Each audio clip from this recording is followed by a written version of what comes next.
We turn now to the southeast, to southeast Kentucky, a region that has so little and has lost so much. Kentucky's governor now says 37 people are known dead after several days of relentless and catastrophic flooding.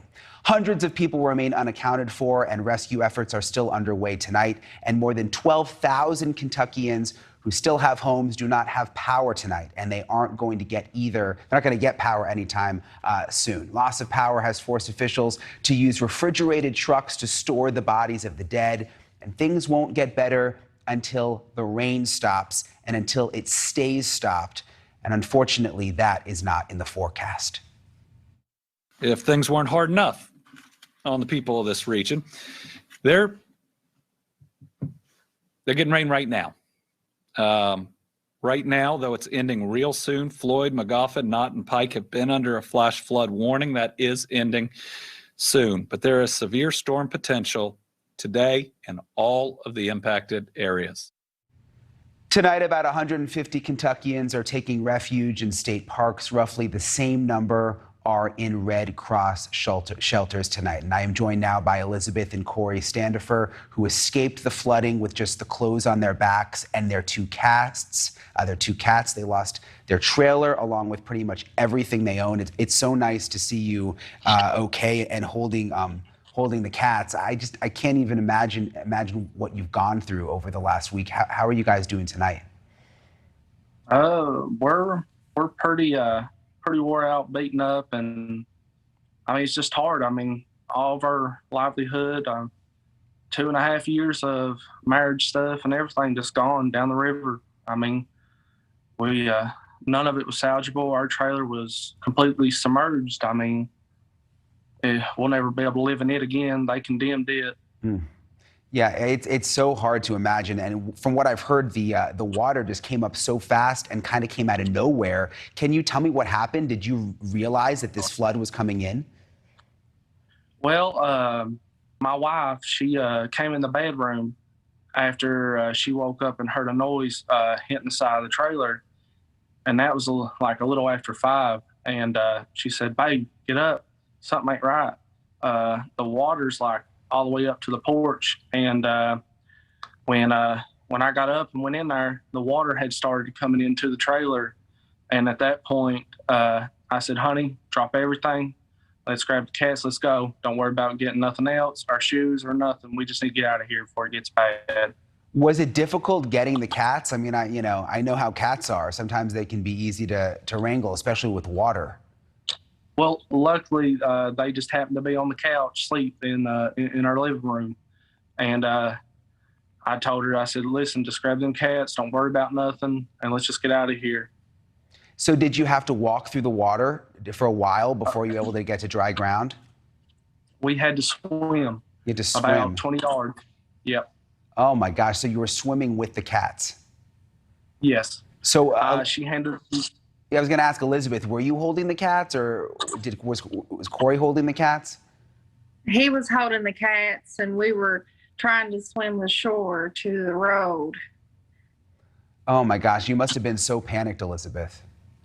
Yeah, we were freaking out pretty bad.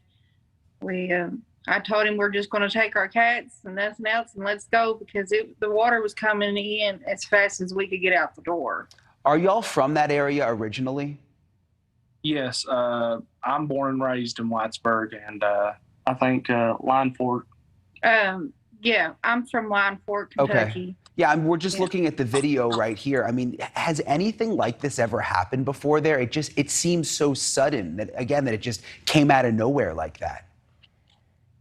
In our lifetime, no, but we have talked to a lot of old timers, and they talked about how in the 57 flood, how it was only like 10.9, and this one was double the amount of what it was.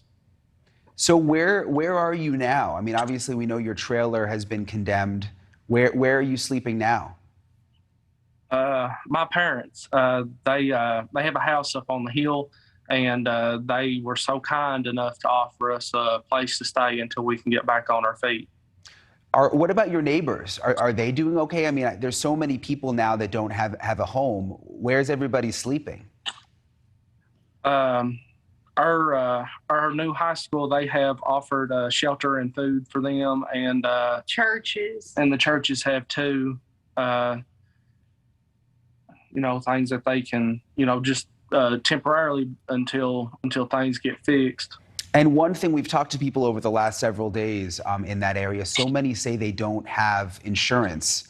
How are people going to be able to rebuild there? Well, it's going to be hard. I mean, a lot of people, they just don't have flood insurance around here. To be honest, it's too. Nobody would think it would ever happen here in Kentucky. That and it's too expensive. I mean, it's. Yeah, I know. I get it. I mean, who would have thought that this would happen? You were saying it's never happened in your lifetime before. Do you feel like the government there, the governor and the other officials, are they doing enough right now? Because obviously, I mean, there's still people that apparently need to be rescued. I feel like they're doing all they can. I feel like it's hard on them just as much as it is on us. I feel like it's just going to take time. I mean, everybody's in panic mode. I mean, right now, it's going to take a little bit for everybody to settle down and get everything, organized. And I'm sure. Oh, sorry. What were you saying, Elizabeth? I said nobody was prepared and actually thinking that they're going to actually wake up and see that the whole entire streets and everything was covered with water and stuff. Nobody actually thought they were going to wake up and see that their house is going to be destroyed and stuff. So. Yeah, absolutely. And I think, I'm sure you've seen the forecast. I mean, there's more rain on the way. Do you think people are prepared? Could this happen again? I think it would be devastating for our town. I think it would cause more harm than good because people's just lost so much. I mean, right now, what we need is sunshine and dry weather for a while. Yeah, well, we will hope for that for your town. Look, a lot of media has stopped covering the story. We're not going to stop. The death toll keeps rising and people don't have homes, and it's just a terrible, terrible situation there. Elizabeth and Kori, thank you for joining me, and I'm so glad you're okay, and I'm glad you were able to get those cats out and literally swim to safety. I wish you only the best. Thank you. Thank you for watching. Go to newsnationnow.com to find NewsNation on your television provider. And don't forget to click the red subscribe button below to get more of NewsNation's fact-driven, unbiased coverage.